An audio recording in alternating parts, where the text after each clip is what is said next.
let's open with a word of prayer. Lass uns mit einem Gebet anfangen.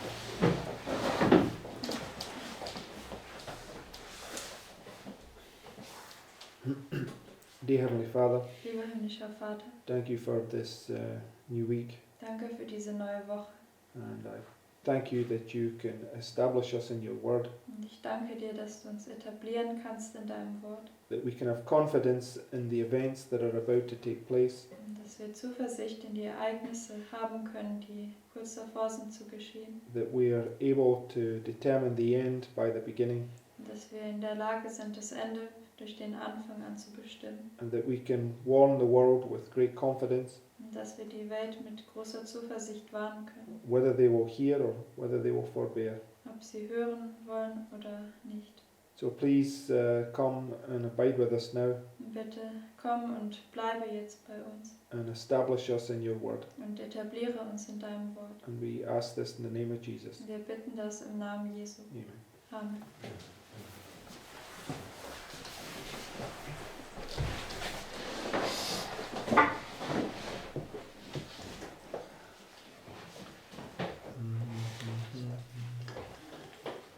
Okay, turn to Daniel chapter 7.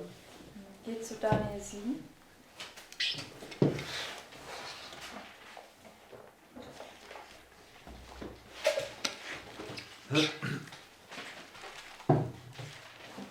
And verse 1. Und Vers 1. It says, in the first year of Belshazzar, king of Babylon, Daniel had a dream and visions of his head upon his bed, and he wrote the dream and told the sum of the matter. Okay, so what do we see in this verse? Was können wir in diesem Vers sehen?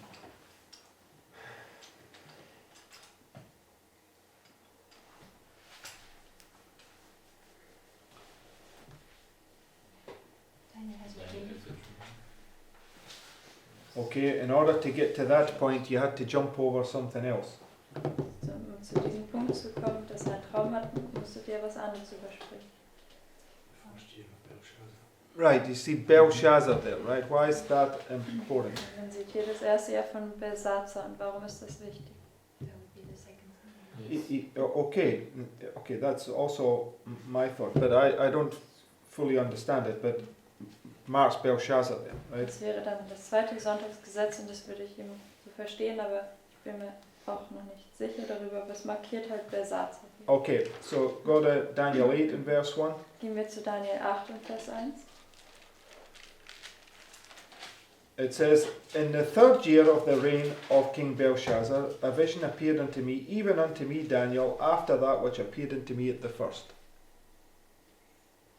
See, the same thing, right? Da können wir dasselbe sehen. But this time it's the third year of Belshazzar. Aber diesmal ist es das dritte Jahr Belshazzar. So it obviously means something, right? And Belshazzar is a representation of the second Sunday law. Ja, also das bedeutet offensichtlich etwas.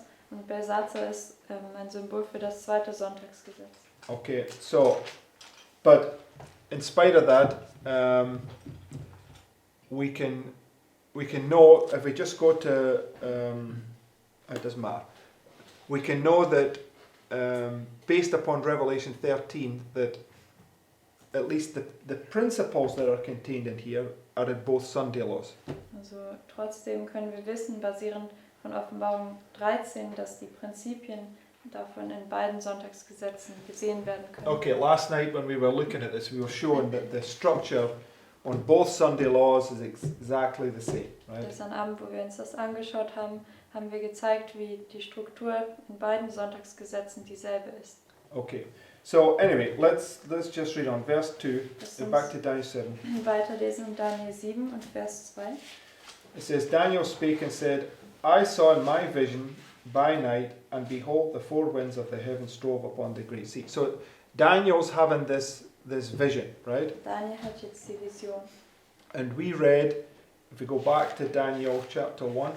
Und gehen wir nochmal zurück zu Daniel 1. Verse 17. In Vers 17. It says, as for these four children, God gave them knowledge and skill in all learning and wisdom, and Daniel had understanding in all visions and dreams. right? So the point is that Daniel's right at the beginning here, and he's having a dream, right? Der Punkt ist, dass Daniel hier am Anfang ist und er hat einen Traum. So if you hold your place there, go to Acts chapter, go to Joel chapter 2.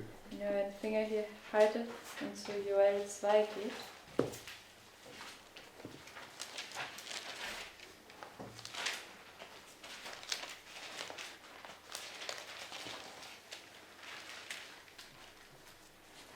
Verse 28. Vers 28. It says, "And it shall come to pass afterward that I will pour out my spirit upon all flesh, and your sons and your daughters shall prophesy, and your old men shall dream dreams, your young men shall see visions." Right? So, when do you have dreams and visions? Wann hast du Träume und Visionen? Right, from Pentecost, right? Dass ein Geist ausgießt von Pfingsten. Okay, so now for instance, right? So Daniel, in Daniel chapter 1, which you know is the first Sunday law, has understanding in all visions and dreams here, right? Also Daniel in Kapitel 1, das verstehen wir, dass das erste Sonntagsgesetz, da hat er hier das Verständnis über alle Visionen und Träume. Right? Richtig? Okay, and we know that this, for the first group, is Pentecost right here. Wir wissen, für die erste Gruppe ist das hier Pfingsten. Right, that's an agreement with Joel, right? Das ist eine Übereinstimmung mit Joel. Okay, so when you would come to Belshazzar right here, would Daniel, who's faithful, have understanding of dreams? Wenn man hier zu Belshazzar kommt, würde dann Daniel, der treu ist, das Verständnis in allen Visionen und Träumen haben. Yes, right? Ja. Okay, but would it be also true about here? Wäre das auch über hier wahr? Yes, because of what? Ja, und deswegen? Because of the first birth, the Spirit is poured out, right? Wegen der ersten Geburt, da wurde der Geist ausgegossen. Okay, so in some degree, you would already be having that there. This is just marking where you have this increase, etc., etc. The first and second birth, right? Also zu einem gewissen Maße hätte er es dann auch hier, aber hier markiert es eben nur diese Zunahme von der ersten Geburt zur zweiten Geburt. So even if Daniel 7 is purposely marking the second Sunday law, the principles are exactly the same in the first, right? Selbst wenn Daniel 7 das zweite Sonntagsgesetz markiert, sind die Prinzipien davon auch im ersten zu sehen. Okay, so go back to verse 2. Gehen wir zurück zu Vers 2. Daniel spake and said, I saw in my vision by night, and behold, the four winds of the heavens strove upon the great sea. What does he see? Was sieht er?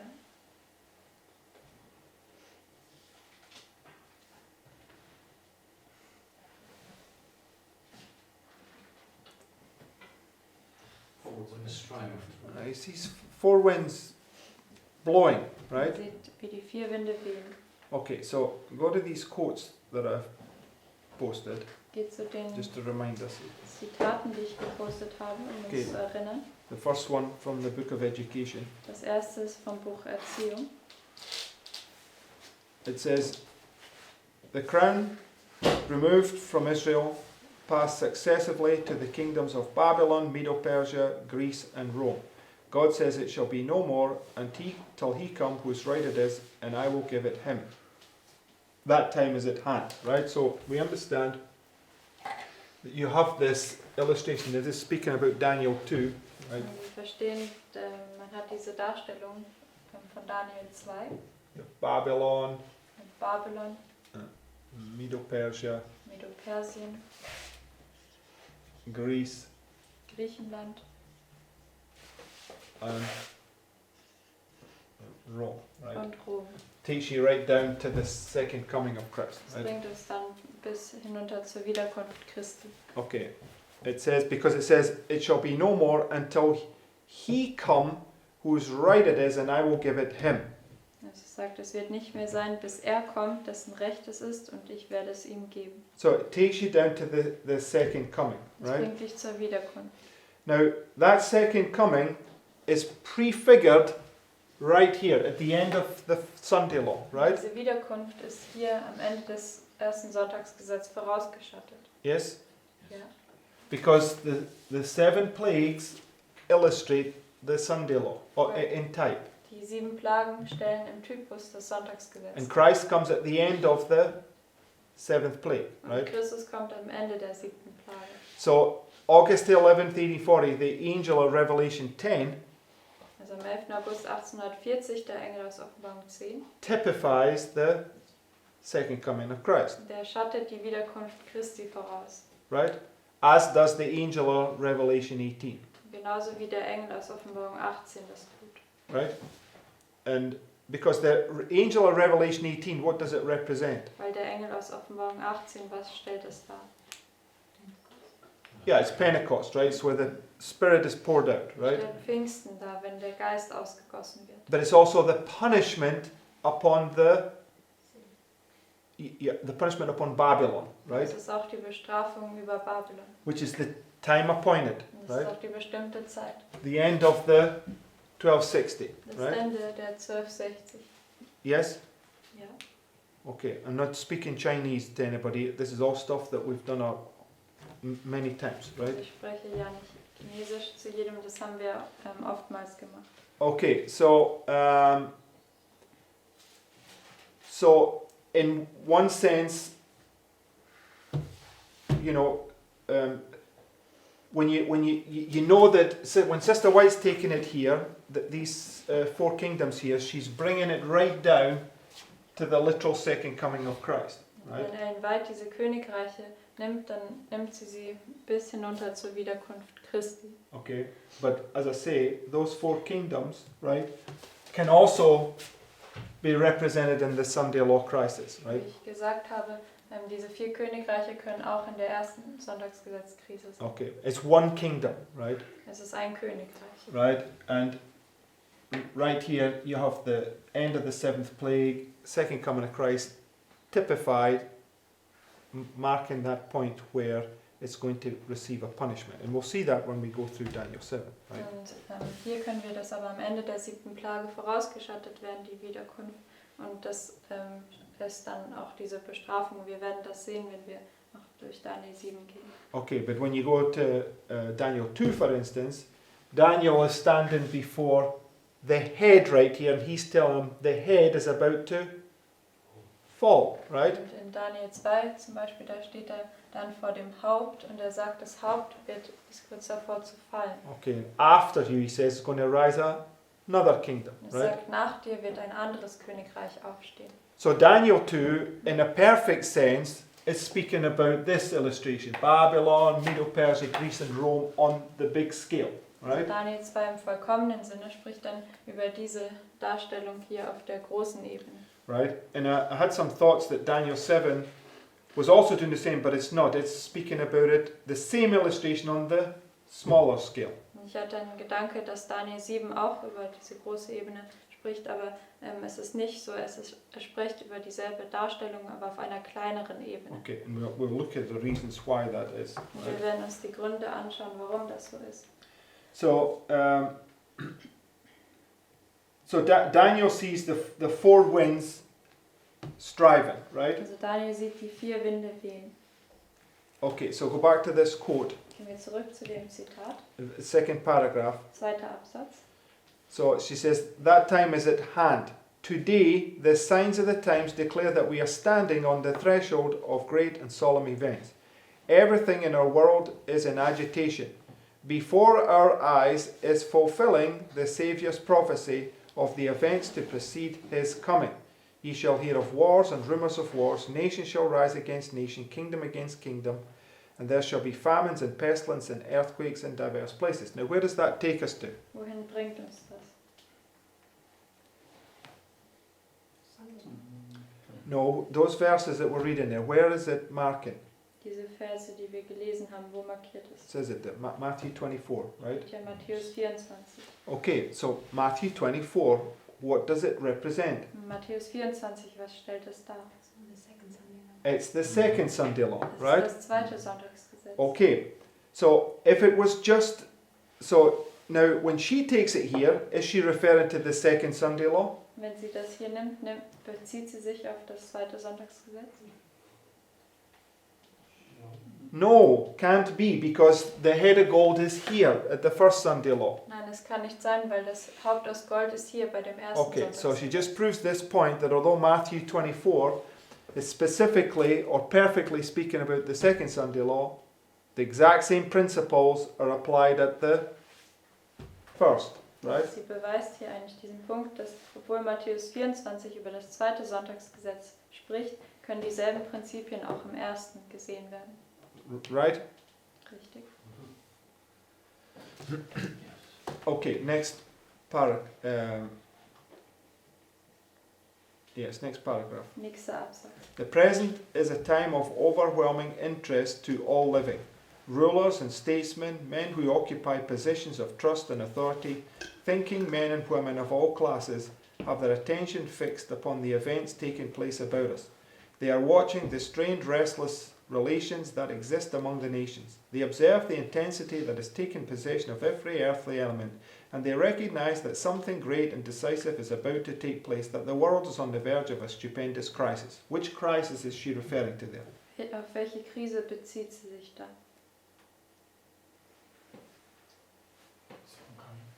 Yeah, the second coming of Christ, right? Wiederkunft Christi. Okay, so it's very clear that when she takes Daniel 2 there, that she's bringing you to the trouble that begins at the first Sunday law and taking you all the way down to the second coming of Christ, right? Es ist sehr klar, wenn sie Daniel 2 nimmt, dann bezieht sie sich auf diese Trübsal von dem ersten Sonntagsgesetz und es bringt dich ganz hinunter bis zur Wiederkunft Christi. Everybody see that? Kann das jeder sehen? You're shaking your head, why not, David? Oh, well, I don't know, I can't see that, but I can't see that. Okay, so what is it that you're not, can't see? Also was kannst du nicht sehen? Right, so you've got Babylon, Medo-Persia, Greece and Rome, right? Ja, Babylon, Medo-Persien, Griechenland und Rom. And Rome's where Christ comes. Und Rom ist da, wenn Christus kommt. Okay, so Christ comes in the time period of the 7 last plagues, right? Christus kommt in der Zeitspanne der 7 letzten Plagen. Okay, and in Daniel 2, where this is taken from, Und in Daniel 2, woher das entnommen ist, when Daniel goes through his test, he stands before the king and says, "Thou, O king, of this head of gold." wenn Daniel durch seinen Test geht, steht er vor dem König und sagt, du, O König, bist das Haupt aus And Gold. after you's going to arise another kingdom, right? Nach dir wird ein weiteres Königreich aufkommen. And the second kingdom that rises, what sort of kingdom is it? Und das zweite Königreich, was aufsteht, was für eine Art Königreich ist das? Prophetically speaking, what sort of kingdom is the second kingdom? Prophetisch gesprochen, was für eine Art Königreich? Two-horned. It's a two-horned power, Das ist right? eine zweihörnige Macht. So in agreement, right? So this is 1260, 1798. Who comes up right Das here? ist hier die 1260 und hier ist 1798 und wer kommt hier herauf? Yeah, the United States, Die right? USA. Comes up like a lamb and it speaks like a dragon, right? Sie kommt auf wie ein Lamm und dann spricht sie wie ein Drache. Okay, so that's an agreement with this testimony, right? So the old king of this head of gold, after you is going to come another kingdom and then a third kingdom of brass, right? Also das ist eine Übereinstimmung mit dem Zeugnis. Und es sagt, du, König, bist das Haupt aus Gold und nach dir kommt ein anderes Königreich und dann ein anderes Königreich von Bronze. And then the last kingdom is the 7 last plagues, right? Und das letzte Königreich, das sind die 7 letzten Plagen. So when you have those 4 kingdoms, you have first Sunday law, time of peace, second Sunday law, 7 last plagues, Also right? wenn man diese 4 Königreiche hat, hat man das erste Sonntagsgesetz, Zeit des Friedens, zweites Sonntagsgesetz und dann die 7 letzten Plagen. So the time where this kingdom is going to rise up, she says, is at hand, and she ties it in with Matthew 24, Die second Zeit- paragraph. Die Zeit, wenn dieses Königreich aufsteht, dann,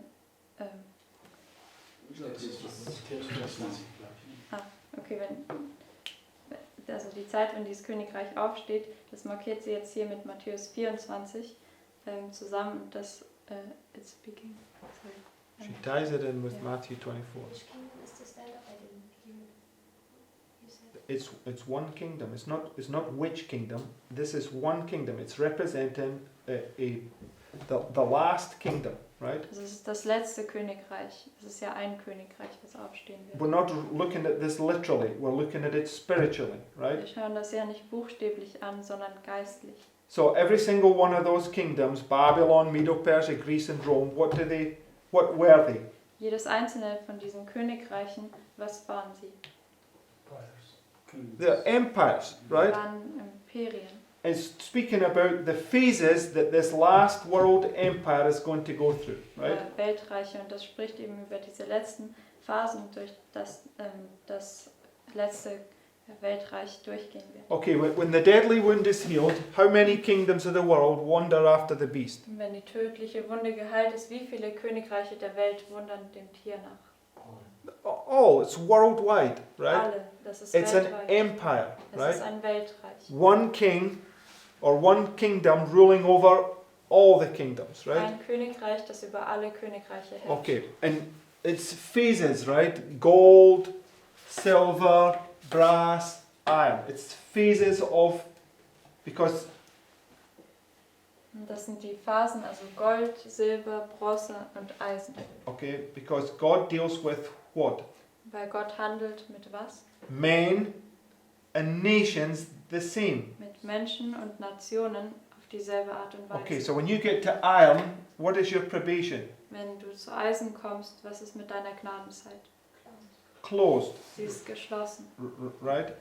So it's the same. It's talk about how their heart gets hardened as the light comes to them, and they continue on down it. They come to a point where their probation closes, Es right? ist dasselbe, wenn ihr Herz verhärtet wird und sie weitergehen, dann kommen sie bis zu diesem Punkt, wenn die Gnadentür geschlossen ist. Okay, go to this last. We'll come back to this quote in a minute because there's another point I want to be. Just go to the last quote. Also wir kommen gleich nochmal zurück zu dem Zitat, aber gehen wir jetzt zu dem letzten. This is speaking about history. Spricht über die Geschichte. It says, "And when the papacy, robbed of its strength, was forced to desist from persecution, John beheld a new power coming up to echo the dragon's voice and carry forward the same cruel and blasphemous work. This power, the last that is to wage war against the church and the law of God, was symbolized by a beast with lamb-like horns." Right? So which power is the last to wage war? Und welche Macht ist die letzte, die Krieg führen wird? The United States, Die right? Vereinigten Staaten. And the United States is the number one power in the whole world, Und die right? Vereinigten Staaten ist die Nummer 1 Macht in der Welt. Look, you can even see that acting out now in this war in Ukraine, Das right? kann man sogar jetzt in diesem Krieg in der Ukraine stattfinden sehen. Poland wants to give planes to Ukraine, and they openly say, yeah, the United States has said that's okay. Also Polen möchte Flugzeuge für Ukraine geben und sie sagen ja, sie sagen offen, dass die USA gesagt hat, das ist in Ordnung. Right? It's all about whether the United States allows it or not, Es right? geht immer darum, ob die USA das erlaubt oder nicht. Right? Richtig. So you can see that it's speaking about the United States. The United States, this country that's going to be the King of Kings. Also wir können sehen, es spricht über die USA, das wird das Land sein, was der König der Könige sein wird. Okay. Go back to the first quote in the last paragraph. Gehen wir zurück zu dem ersten Zitat und den letzten Absatz. So, do you get the point now, David? Because she takes Matthew 24 and she applies it to the head of gold, Also sie nimmt Matthäus 24 und wendet es auf das Haupt aus Gold an. which is the first Sunday law. Und das ist das erste Sonntagsgesetz. Right? We've shown this over and over. Both Sunday laws are the same, Wir right? haben das immer wieder gezeigt, dass beide Sonntagsgesetze dasselbe sind. Same pattern, same structure, right? Dasselbe Muster, dieselbe So Struktur. regardless of, because Christ is standing on the Mount of Olives here and he's talking about Matthew 24 that's to come, when John is standing here, what's he doing? Also ganz gleich, obwohl jetzt Christus hier auf dem Ölberg steht und hier auf das Sonntagsgesetz hinweist, was noch kommen wird, was ist dann mit Johannes, wenn er hier steht, was tut er? Is John looking forward to what's coming? Schaut Johannes vorwärts auf das, was kommt? So how does he know what's coming? Woher weiß er, was kommt? Yeah, from this that's just been, Die right? Vergangenheit, von dem, was schon gewesen ist. So these principles, and Sister White's doing the same thing, right? She takes Matthew 24, she puts it here, right? Und White macht dasselbe. Sie nimmt Matthäus 24 und wendet es hier an. Right? Richtig? The prophets are subject unto the prophets, right? Die Propheten sind den Propheten untertan. They all have the same mind, they all understand God's word the same way. Sie Right? haben alle denselben Verstand, sie verstehen Gottes Wort auf dieselbe Weise. They didn't read a different Bible than to what we're reading, Sie right? lesen nicht eine andere Bibel, als was wir lesen. Okay, Sister White is a prophet, she understands these principles, the repeating patterns, right? Ein White ist ein Prophet, eine Prophetin und sie versteht diese wiederholenden Muster. So when she says, it shall be no more until he comes whose right it is, she refers to the last kingdom which starts there at the Sunday law. That's what you mean. That's when. Yes, she says that time is now when Babylon, Medo-Persia, Greece and Rome is going to rise up, right? Okay. Also sie spricht über die Zeit, wenn Babylon, Medo-Persien, Griechenland und Rom aufsteigen wird. Because she, in the first paragraph, she refers to the crown removed from Israel, passed successively to the kingdoms of Babylon, Medo-Persia, Greece and Rome. Then she says that time is at hand. What time? The time where Babylon, Medo-Persia, Greece and Rome is going to rule. Wir haben Right? den ersten Absatz gelesen und dann sagt sie, diese Zeit ist nahe. Und welche Zeit? Die Zeit, wo eben Babylon, Medo-Persien, Griechenland und Rom regieren werden. Okay, I never put the paragraph in, but the paragraph before this one says God's word clearly shows the final rise and fall of all earthly dominions, right? Und wenn man den Absatz zuvor noch liest, da sagt es, Gottes Wort zeigt klar den letzten Aufstieg und Fall von jeder irdischen Macht da in Gottes Wort. I don't want to bring you in confusion, but No, but you're going to, right? I mean, as I read it, No, let's not go there. I'm not interested in these, because look, it's real simple. We've had this argument. This argument was about 2 years ago. This argument was made, right? It says, I don't believe we're going to this now after all this time. The crown removed from Israel passed successively to the kingdoms of Babylon, Medo-Persia, Greece and Rome. God says, it shall be no more until he come whose right it is, and I will give it him. So she's quoting Ezekiel 21, and then she says, that time is at hand. What time? Where Ezekiel 21 is going to be fulfilled. Also sie Right. zitiert hier Hesekiel 21 und dann sagt sie, diese Zeit ist nahe.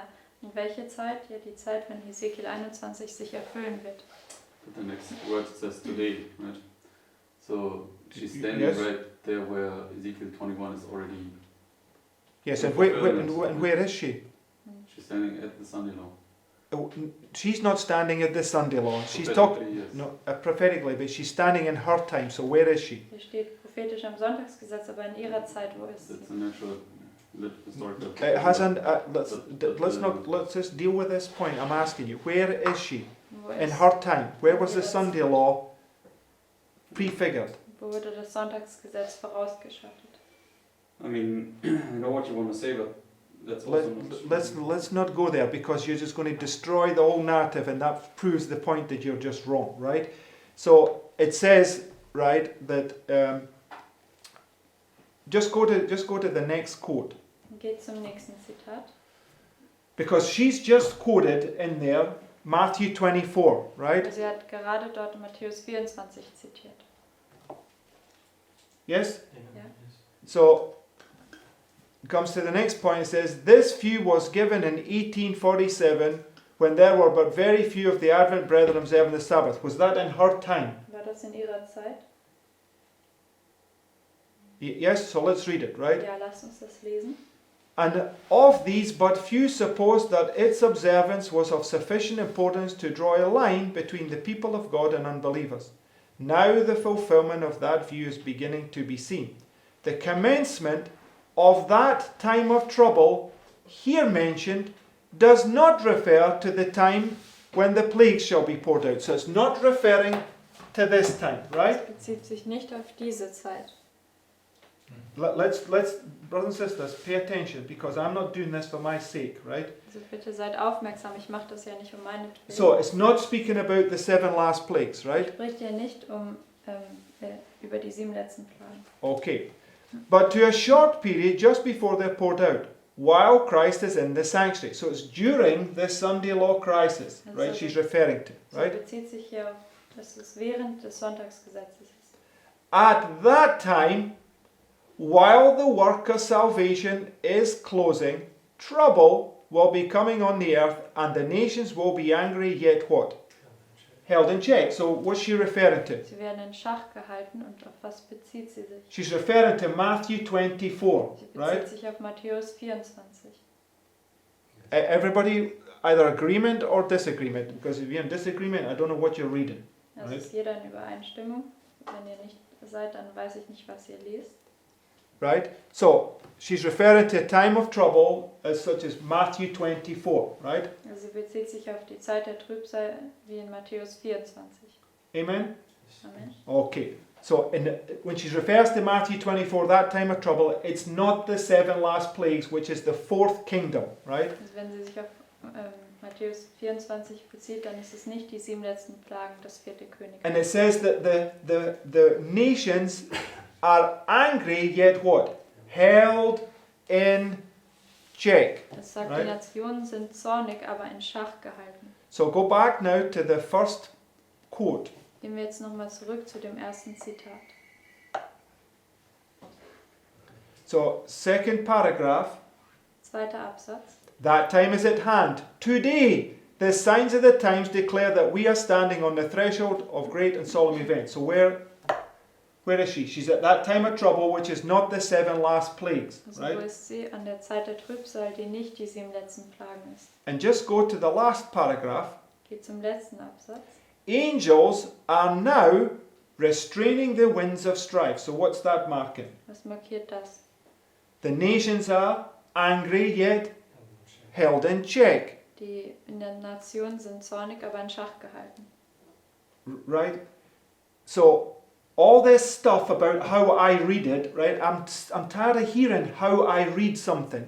Use the Bible and let the Bible and the spirit of prophecy show us what these things mean, Also right? wir sollen nicht sagen, ja, so wie ich das lese, sondern dass die Bibel und den Geist der Weissagung es selbst erklären, was es Right? bedeutet. The Bible interprets itself, and we as people and that have been here in this part of this movement for this long should not still be making these arguments, Die right? Bibel legt sich selbst aus und wir als Leute, die schon in dieser Bewegung lange sind, sollten nicht diese Argumente machen.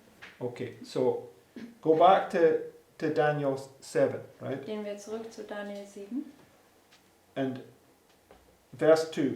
Vers 2. Daniel spake and said, I saw in my vision by night, and behold, the 4 winds of the heavens drove upon the great sea. So what do we see in relation to what we've just been reading? Was können wir sehen in Bezug auf das, was wir gerade gelesen hatten? Yes, if you go to the first quote, the last paragraph, Also gehen wir nochmal zum ersten Zitat, den letzten Absatz. it says, angels are now restraining the winds of strife, that they may not blow until the world shall be warned of its coming doom. Right? Now, we know when Sister White spoke about 1848, the pioneers applied Revelation chapter 7 to it. Right? Und wir wissen, wenn Ellen White über 1848 spricht, da haben die Pioniere Offenbarung 7 damit dazu angewandt. Okay, so go to Revelation 7. Und gehen wir zur Offenbarung 7.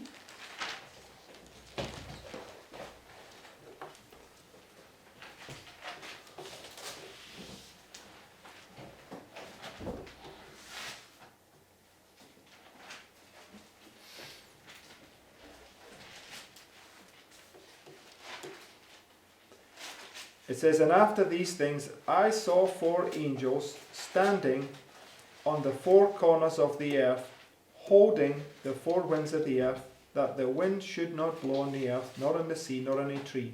And I saw another angel ascending from the east, having the seal of the living God, and he cried with a loud voice to the 4 angels to whom it was given to hurt the earth and the sea, saying, Hurt not the earth, neither the sea nor the trees, till we have sealed the servants of God in their foreheads. So why are the winds being restrained? Bis Vers 3. Warum werden die Winde gezügelt? Yeah, to allow people to be sealed, right? Um Leuten erlauben, versiegelt zu werden. Okay, so my next question is, where are you sealed? In which time period? Meine Frage ist, wann wirst du versiegelt? In welcher Zeitspanne? The what, sorry? Some image of the beast test. The image of the beast test, Im right? Bild des Tieres Test. The image of the beast test is the test that the people of God must have before they are sealed, Das right? Bild des Tieres Test ist der Test, den Gottes Volk haben muss, bevor sie versiegelt werden. So the 4 winds must be held to allow the church to be sealed, right? 4 Winde müssen gehalten werden, um der Gemeinde zu erlauben, versiegelt zu werden. Hence, in the first quote, in the last paragraph, Sister White says, Angels are now restraining the winds of strife, that they may not blow until the world shall be warned of its coming doom. Deswegen hier im ersten Zitat haben wir nochmal den letzten Absatz gelesen. Right? So, and God takes his church first, then raises them up to give a last warning message to the world before close of probation comes, right? Wenn die Gemeinde versiegelt ist, dann richtet er sie auf, um diese letzte Warnungsbotschaft zu geben, bevor das Ende der Gnadenzeit kommt. Same principle for the world. The winds will be held here to allow the last man to be sealed when he says it is done, right? Das selbe Prinzip auch für die Welt. Die Winde werden hier gehalten, damit bis der letzte Mensch dann versiegelt wird und es sagt, es ist geschehen. Right? We're all following now, Können wir right? alle jetzt folgen? Okay, so go back to Daniel 7, Geht And zurück Vers zu 3. Daniel 7 und Vers 3. and it's exactly the same point as Sister White is making in the Book of Education, because the 4 winds are held, and what's the next thing we see? Das ist diesen selben Punkt, den Ellen White auch im Buch Erziehung macht, und die 4 Winde werden gehalten, und was ist das nächste, was wir sehen? 4 beasts come up, right? 4 Tiere kommen herauf. Right? Totally in agreement with her quote. That time is at hand, Das ist right? völlig in Übereinstimmung mit dem Zitat, diese Zeit ist nahe. So when she quotes Ezekiel 21, she's quoting the rise and fall of this last kingdom in its 4 phases, Wenn right? sie Ezekiel 21 zitiert, dann zitiert sie diesen letzten Aufstieg und Fall des letzten Königreiches, also diese 4 Phasen. Right? Richtig. Now, just let's read on. So we'll just get this in our heads, right? So Lesen wir weiter. it says 4 great beasts came up from the sea, diverse from one another. So where do they come up from? Woher kommen sie heraus? From the sea, Vom right? Meer. So hold your place now, right? And we know that the beasts, it's a lion, a bear, a leopard, and a dragon, Wir right? wissen ja, dass diese Tiere sind der Löwe, der Bär, der Leopard und der Drache. Okay, so go to Revelation 13. Geht zur Offenbarung 13.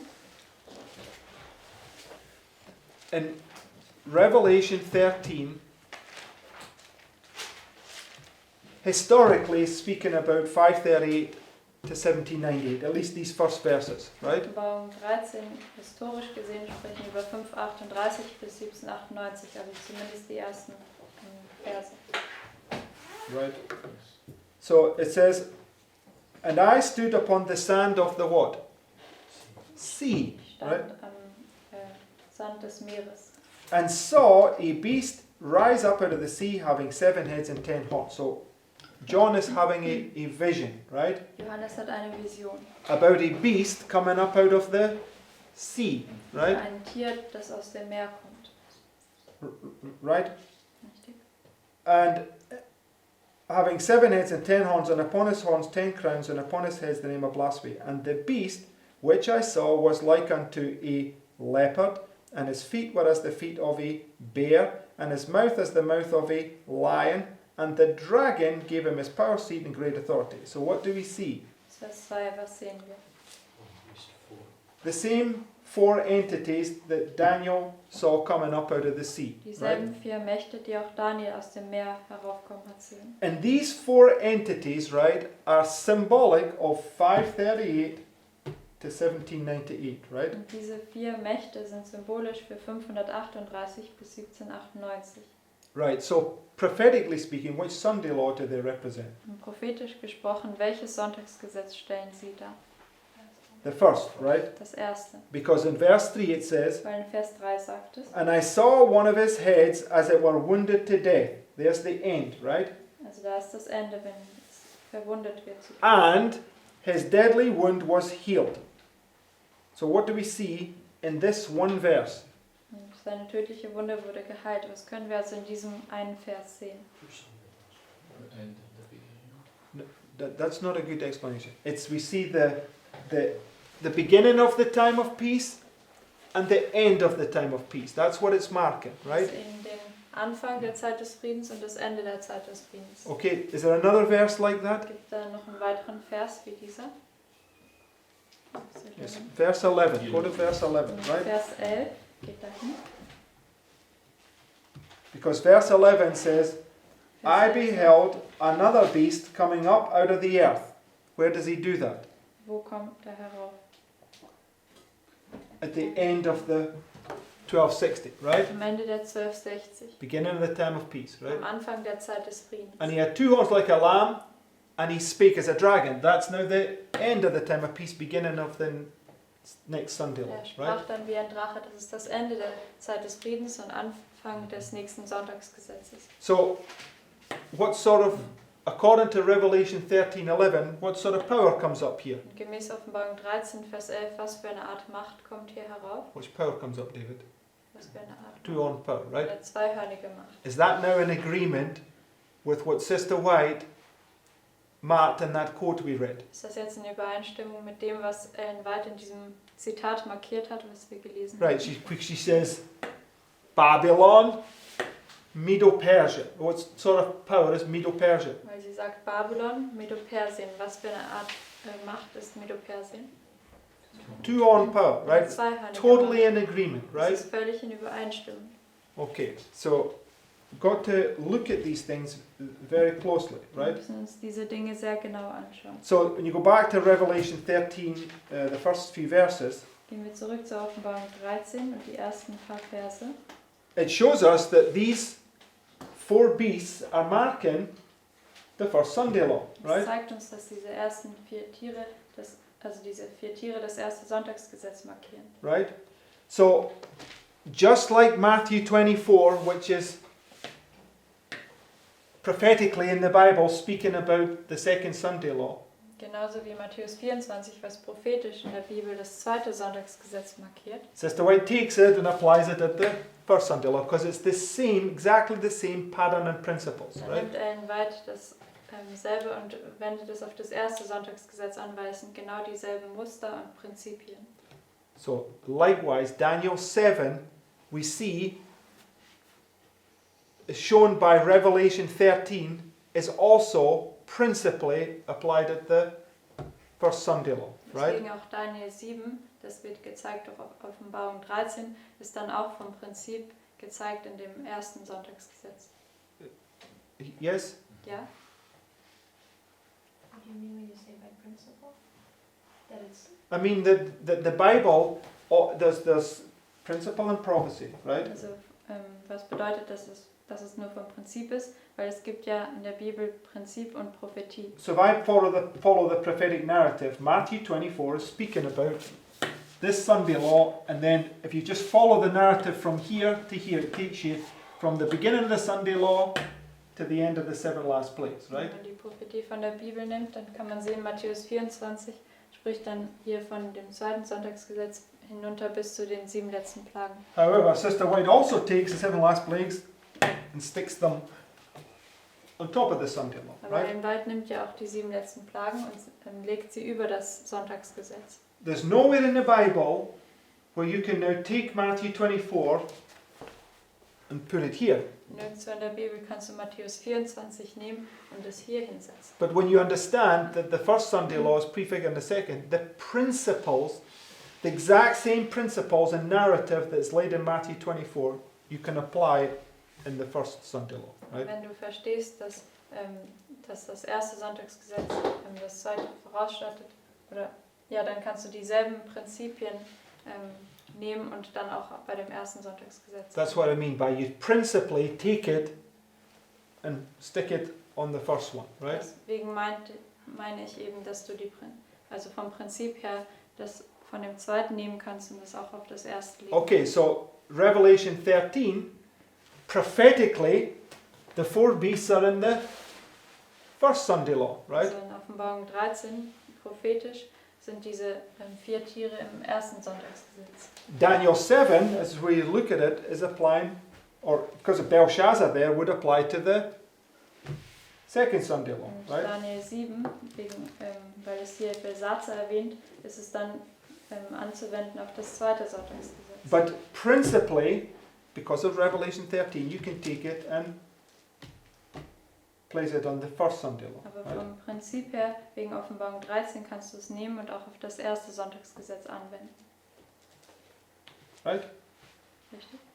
That's the point that I'm making, the difference between prophecy and principle. There's a specific place that the Bible marks it, but based upon principle, it can also, it's exact, because this Sunday law is prefigured by this Sunday law, right? So it's the same principles govern it, right? Also das ist, was ich eben meinte, dass es einen Unterschied gibt zwischen Prinzip und Prophetie, weil in der Prophetie, das ist dann ein bestimmter Punkt, wo sich das erfüllt, aber diese Prinzipien kann man eben auch woanders anwenden, weil eben hier in dem zweiten Sonntagsgesetz wird vorausgeschattet durch das erste. Okay, so we're always got to be governed by principles, Wir right? sollen immer durch Prinzipien geleitet werden. Principles and rules, right? Prinzipien und Regeln. Okay, Sister White just confirms it in that quote. She takes Matthew 24, sticks it at the first, Und right? Ellen White bestätigt das und sie nimmt Matthäus 24 und setzt es auf das erste drauf. Okay, so go now to back to Daniel 7 and verse 4. Geht jetzt zurück zu Daniel 7 und Vers 4.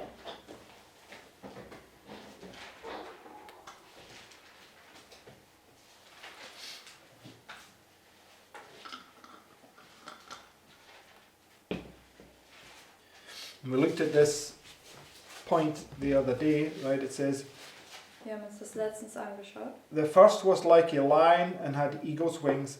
I beheld till the wings thereof were plucked, and it was lifted up from the earth and made stand upon the feet of a man, and a man's heart was given to it, right? And we looked at this, it marks the beginning of the Sunday law, Wir right? haben uns das angeschaut, das markiert den Anfang des Sonntagsgesetzes. Right? Because says Daniel 4, which Sunday law is it? Weil Daniel 4, welches Sonntagsgesetz ist das? The first, right? Das erste. Prophetically, it's the first, right? Prophetisch ist es das erste. And when you get to the end, what happens to Nebuchadnezzar? Wenn man zum Ende kommt, was geschieht mit Nebukadnezar? No, in relation to what we're talking about, the point. Okay, a beast's heart's given to him, and Ein tierisches Herz wird ihm What gegeben else? und was noch? Gibt's nichts. he grows wings back because the wings are taken from him here. He grows them back here, right? Also diese Flügel, weil hier werden sie ihm genommen und hier wachsen sie wieder nach. So if Nebuchadnezzar in Daniel 4 is given a beast's heart here and wings given back, what does it confirm to us? Also wenn Nebukadnezar hier in Daniel 4 dieses tierische Herz bekommt und diese Adlersflügel zurückbekommt, was bestätigt das für uns? That Daniel 7 and verse 4 is principally at the beginning, right? Dass Daniel 7 und Vers 4 vom Prinzip hier am Anfang ist. Right? Okay. Verse 5. Vers 5. Now remember, God's thoughts are not our thoughts, right? His ways are not our ways, right? Denkt daran, Gottes Gedanken sind nicht unsere Gedanken. Seine Wege sind nicht unsere Wege. And I'll say this again, when you read the Bible, put away your own foolish ideas and let God's word explain itself, right? Ich sage es nochmal, wenn ihr die Bibel lest, legt all eure törichten Ideen beiseite und lasst Gottes Wort sich selbst erklären. Right? We are not to read God's word and start allowing our mind to run itself and think, oh, this must mean this and this must mean that, Wir right? sollen nicht Gottes Wort lesen und unserem Verstand erlauben, dass er uns selbst nachdenkt, das muss das bedeuten und das bedeutet das. Right?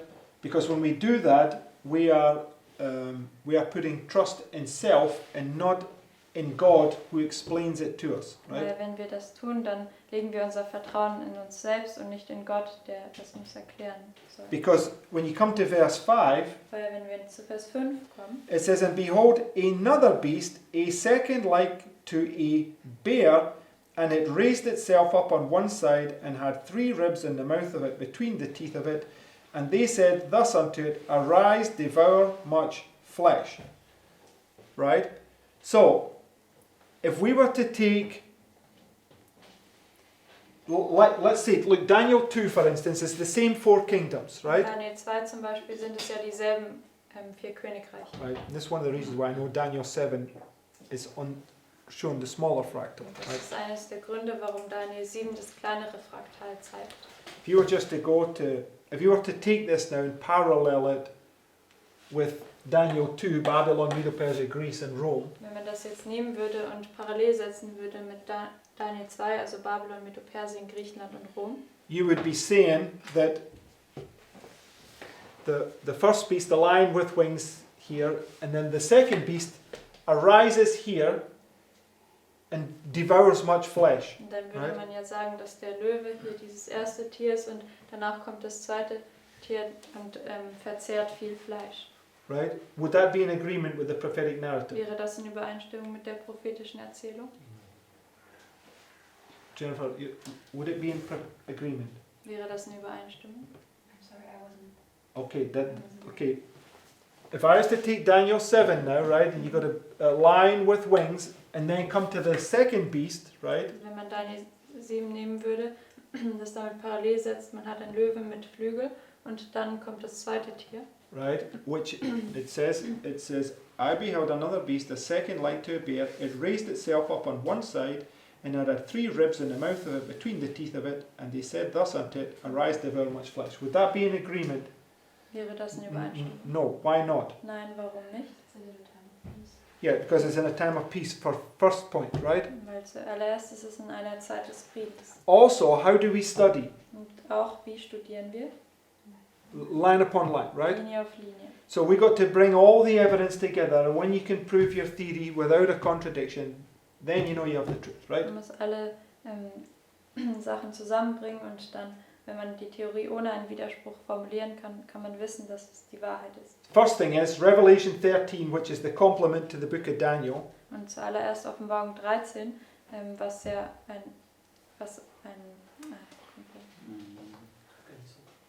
eine Ergänzung zum Buch Daniel ist. Puts those 4 beasts in the Sunday law crisis itself, just from point to point, Es nimmt right? die 4 Tiere und setzt es in die Sonntagsgesetzkrise von hier bis hier. Right? First point, right? Das ist der erste Punkt. Second point is, right, that Zweiter Punkt. we will come to Daniel 8 tomorrow, and when you come to Daniel 8, how does Daniel 8 begin? Und das ist nämlich, wenn man zu Daniel 8 kommt, da werden wir auch morgen hingehen. Und wie beginnt Daniel 8? He says it's the same vision that he had in Daniel 7, Er right? sagt, es ist dieselbe Vision, die er auch in Daniel 7 hatte. Yeah, but what's the difference? Was ist aber der Unterschied? There's no lion. Das ist also Yeah, okay, there's no lie. It begins with Medo-Persia, right? Das ist kein Löwe, es beginnt mit Medo-Persien. So the very first thing we see is we see a 2-horned beast rising up, Das right? Erste, was wir sehen, ist, dass ein zweihörniges Tier aufkommt. Okay. And we read that the last to wage war against God's people is this 2-horned beast, Und wir right? haben gelesen, dass das Letzte, was Krieg führen kann gegen Gottes Volk, was Krieg führen wird gegen Gottes Volk, das zweihörnige Tier Right. ist. And we know Nebuchadnezzar, Babylon, is a representation of the United States, Wir right? wissen, dass Nebukadnezar, der Babylon, ist eine Darstellung von den USA ist. Okay, so when you parallel everything together, you parallel Daniel 2 with Daniel 8, it's an agreement. The United States, this head of gold, is a two-horned power, right? Deswegen, wenn man Daniel 2 mit Daniel 8 vergleicht, ist das in Übereinstimmung. Die USA ist ein Symbol für die zweihörnige Macht. Right.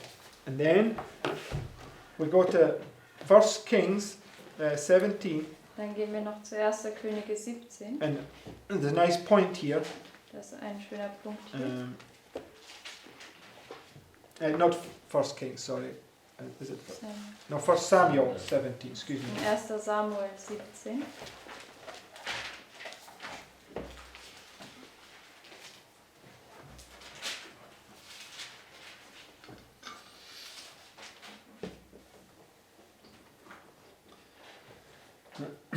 Okay, so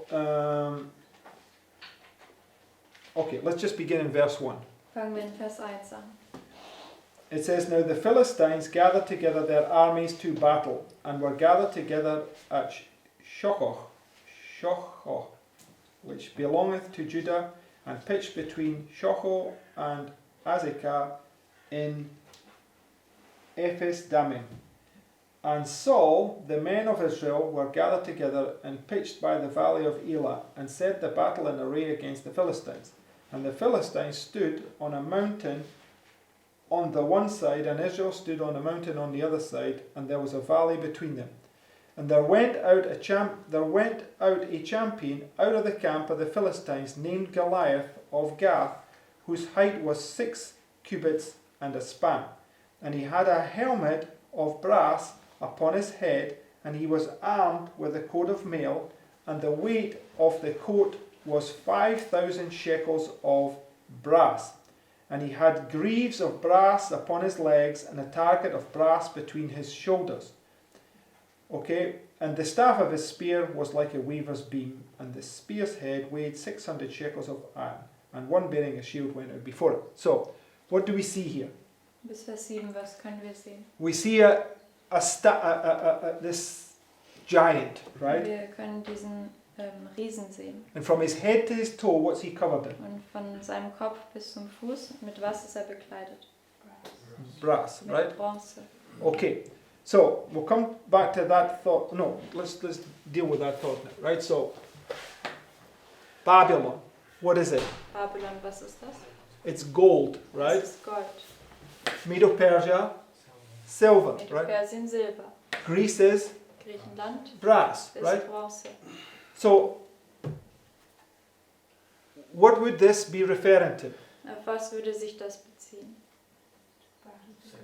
This second Sunday law, Das zweite Sonntagsgesetz. right? Now, how can we prove this point? Wie können wir diesen Punkt Apart from beweisen? just this, right?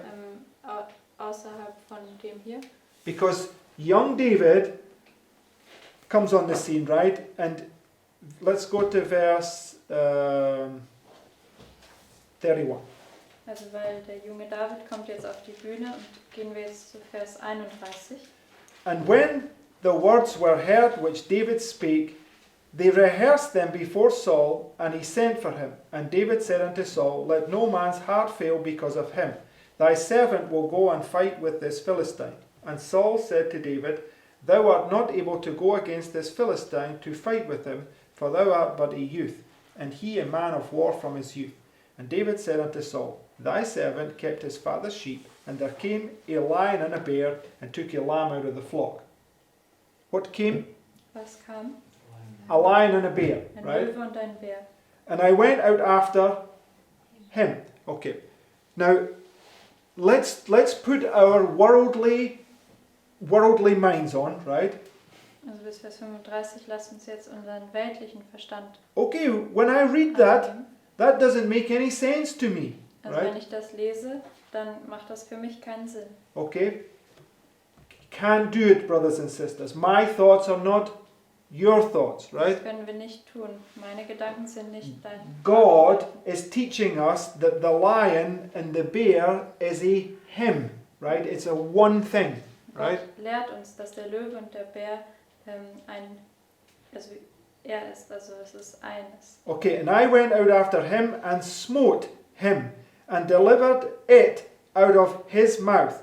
And when he arose against me, I caught him by his beard, and smote him, and slew him. Thy servant slew both the lion and the bear, and this uncircumcised Philistine shall be as one of them, seeing he hath defied the armies of the living God. Now what is David doing right here? Das ist Vers 36. Was macht David jetzt hier? Pointing back and showing. Yes, he's pointing back to where he smote the two-horned beast, right? Er weist zurück auf den Punkt, wo er das zweihörnige Tier geschlagen hat. And the two-horned beast is the lion and the bear, Und das right? zweihörnige Tier ist der Löwe und der Bär. Right, and we'll come back to Daniel 7 in a moment. So he's saying, yeah, so he's now standing somewhere at the end here against this brass kingdom, right? Also wir kommen dann gleich zu Daniel 7 zurück, aber er steht jetzt hier irgendwo am Ende dieses bronzenen Königreiches. Okay. Nebuchadnezzar in Daniel chapter 3, what did he set up here? Nebukadnezar in Daniel 3, was hat er hier aufgerichtet? A golden image, Ein right? goldenes Standbild. And that golden image is a symbol, or just like Goliath, right? Und dieses goldene Standbild ist ein Symbol, so wie auch Goliath. So when the second Sunday law is set up, they do exactly the same. What did they set up? Wenn das zweite Sonntagsgesetz aufgerichtet wird, machen sie dasselbe. Was richten sie auf? A bronze image, right? Ein bronzenes Bild. Because Daniel 1 to 4, right, are specifically referring to the first Sunday law, right? Daniel 1 bis 4 beziehen sich spezifisch auf das erste Sonntagsgesetz. Daniel 5 and 6 specifically to the second, right? Daniel 5 und 6 spezifisch auf das zweite. Right? Richtig. Okay, so, and you have to see that, right? Ihr müsst das sehen. But Daniel 7 and 8, it's showing the structure of the Sunday law, therefore it can be applied in both, right? Daniel 7 und 8 zeigt die Like Struktur Matthew 24. des Sonntagsgesetzes, deswegen kann man das auf beide anwenden, genauso wie Matthäus 24. Right? So when we go back to Daniel 7 now, Gehen wir zu Daniel 7 jetzt zurück.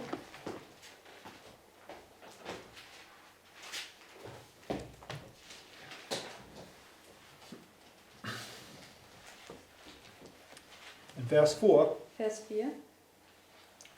it says, The first was like a lion, had an eagle's wings. I beheld till the wings thereof were plucked, and it was lifted up from the earth, and made stand upon the feet as a man, and a man's heart was given to it. And I beheld another beast, a second like unto a bear, and it raised itself up on one side, and had 3 ribs in the mouth.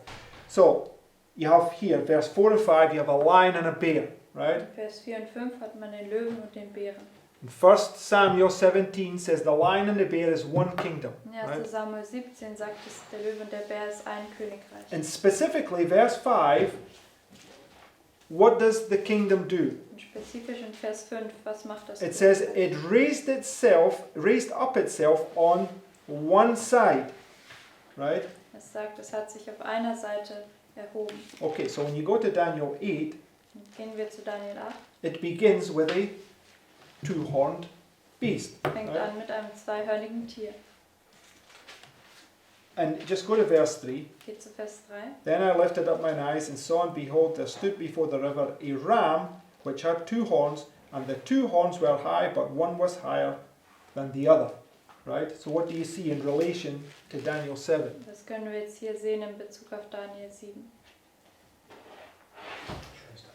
It's raised up on one side, right? Es ist auf einer Seite erhöht. oder Okay, so when you aufgerichtet. compare scripture with scripture, it tells us that the bear in Daniel chapter 7 is marking the same point as the lion, right?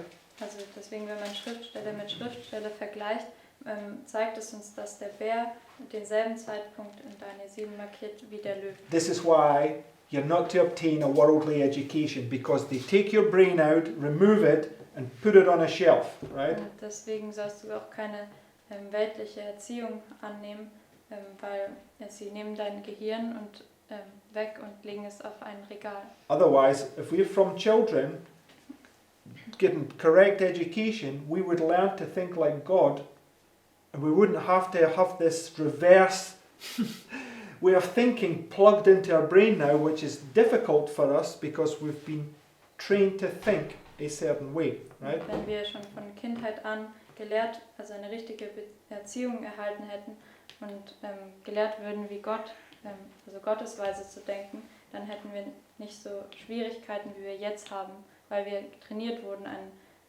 bestimmte Art und Weise zu denken. Right? But if we just follow the principles and don't allow our own thoughts to come into anything to do with it, then we can follow this by faith, right? Wenn wir diesen Prinzipien folgen und nicht erlauben, dass unsere eigenen Gedanken da reinkommen, können wir das im Glauben folgen. And ultimately, remember that it's one kingdom. It's not 4 different kingdoms, right? Und, letztendlich denkt daran, dass eben es ist ein Königreich, es sind nicht 4 verschiedene Königreiche. And the Lord is using these symbols to show us the progress and the stages that this last kingdom is going to go through, leading us down to the second coming of Christ, right? Der Herr zeigt uns diese Prinzipien wie, von diesem letzten Königreich, also den Fortschritt und auch diese Etappen oder Phasen, durch das dieses Königreich hindurchgehen wird bis zur Wiederkunft Christi. Right? Okay. So, okay, we will stop there. But does everybody follow now? And you've got to follow the rules, Wir right? werden jetzt hier aufhören, aber kann jeder folgen? Also wir müssen den Regeln folgen. God is setting the rules, not our worldly way of thinking, Und right? Gott setzt die Regeln und nicht unsere weltliche Art zu denken. Right? And this is the hardest thing that we have to learn, to stop thinking that, from or stop trusting in our own way of thinking. Und das ist das Schwierigste zu lernen, dass wir eben aufhören, so zu denken, wie wir gelehrt wurden. Because, okay, yesterday in Sabbath school, what was the theme? Und gestern in der Sabbatschule, was war das Thema? Yeah, the human heart, right? Das menschliche Herz. What's wrong with the human heart? Was ist falsch mit dem menschlichen It's Herz? deceitful, right? Es ist trügerisch. So, the only thing that you can trust in is a plain thus saith the Lord. Das right? Einzige, auf was du vertrauen kannst, ist ein klares, so spricht der Herr. So if the Lord was just to allow in our own way of thinking, we would constantly be deceiving ourselves, right? Und wenn der Herr uns erlauben würde, unsere eigene Denkweise zu verlassen, würden wir uns immer selbst täuschen. Okay, and on that point, why is every wind of doctrine flying through the Seventh-day Adventist Church? Und warum weht jeder Wind der Lehre durch die 7-Tags-Advent? Because this man says, I read it this way, and another man says, I read it this way. Weil ein Mensch sagt, ich lese es auf diese Weise und ein anderer, ich lese es auf diese Weise. And another one says, oh, I have my favorite Bible, and another one says, I have my favorite Bible. Und einer Right? sagt, ich habe meine Lieblingsbibel und der andere, ich habe meine Lieblingsbibel. But if they just followed the rules and principles, they would see that the Lord has given us an authority, right? Und wenn sie einfach den Regeln und Prinzipien folgen würden, würden sie sehen, dass der Herr uns eine Autorität gegeben hat. And that authority is governed by rules, which is faith, Und right? diese Autorität wird geleitet durch Regeln und das ist Glaube. Amen? Amen. Okay, let's close here for this morning. Lass uns dann hier für heute Morgen abschließen.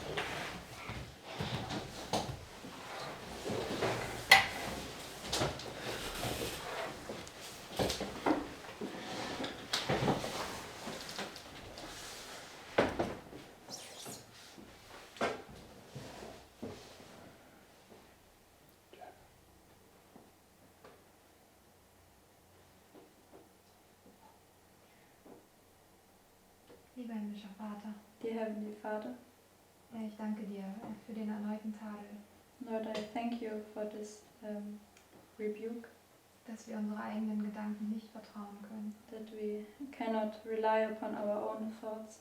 Bitte vergib uns, Herr, wo wir das immer noch so sehr tun. And please forgive us, Lord, where we do it so much.